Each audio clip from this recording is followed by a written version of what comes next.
Right, here you can see the points map and how it works, and what we've done, we've added some isolating switches. 1, 2, 3, 4, 5, 6.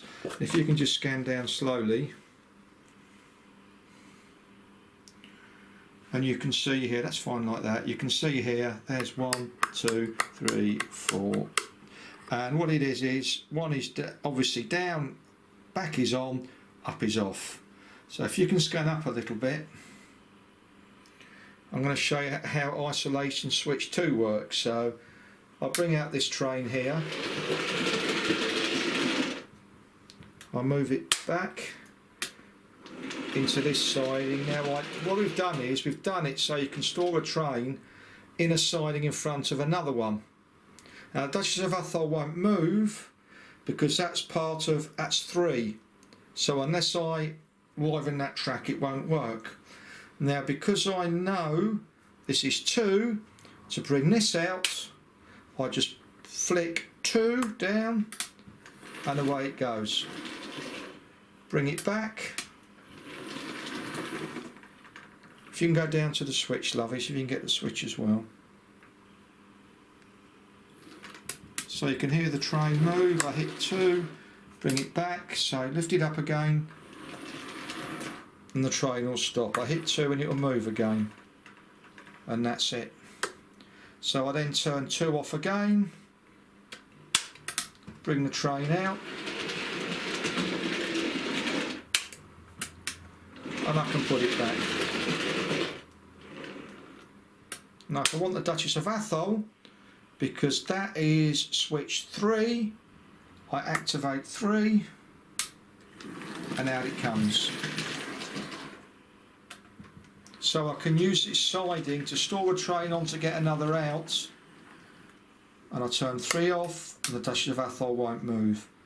Activate 3, it goes straight away. So that's basically how we've done it. We've made it simple, really, and it's like, if you can just scan over here, so let's get the right one. That's it. So it's like Golden Eagle, it won't move, but because that's switch 4, it still won't move.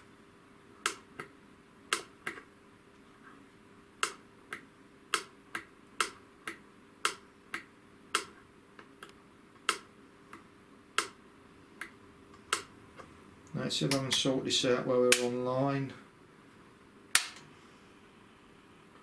Try again. Now the problem was there, I didn't have the power going round.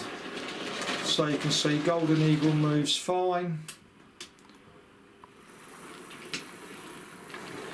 Put it back into its siding. Hit the switch, it'll stop. So it doesn't move.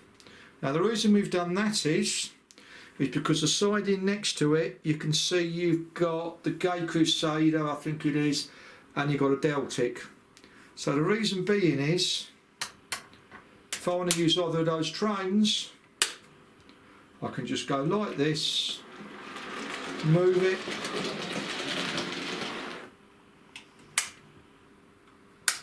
and because Golden Eagle is isolated, I can then put the train behind it.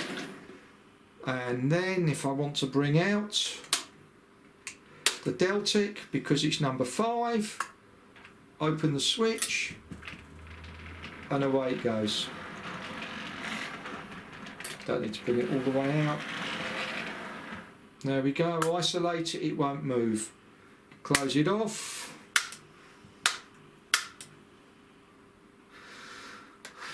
Open it up again so I can bring the Gay Crusader out again. Close it, open the points, and because it's isolated I can store the train behind it. So I can do what I want with either train basically, and that's it really. What we've done is there's no major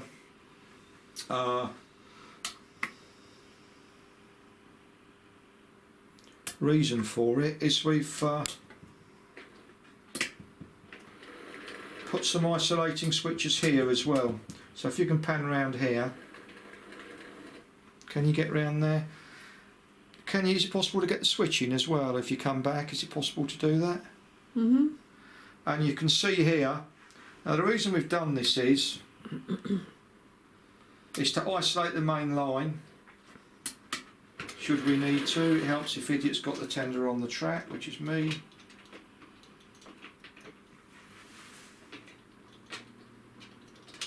Show you warts and all, and we can drive it. Now obviously you can see there. Now the reason we've isolated it is A, so when we build the rest of the layout we've isolated from the main track, but the other reason is what we were doing was one of the engines fired off the side. So because we've isolated it, well, you can see what happens. I drive it, let's put it back on again. I drive it forward, and you can see when it's live it goes back like that. So obviously then I isolate it. If you watch, that's it. You're not going to hammer the train. So that's basically it. We've basically got an isolation switch either side there, and we've done it so that we can move engines around the sidings. Basically, we've put the isolation switch over here because it's the longest area, so you can put any train there and everything is isolated. Now what I did was, if you can come forward over here and show this, what I did was I used a Dremel grinding wheel and I ground just a piece out of the track. You can probably see it just there, and I've soldered a wire each side, drill holes underneath. Now because they're sidings, what I did was I got a pair of mole grips and just gently pulled the tracking to the distance I wanted.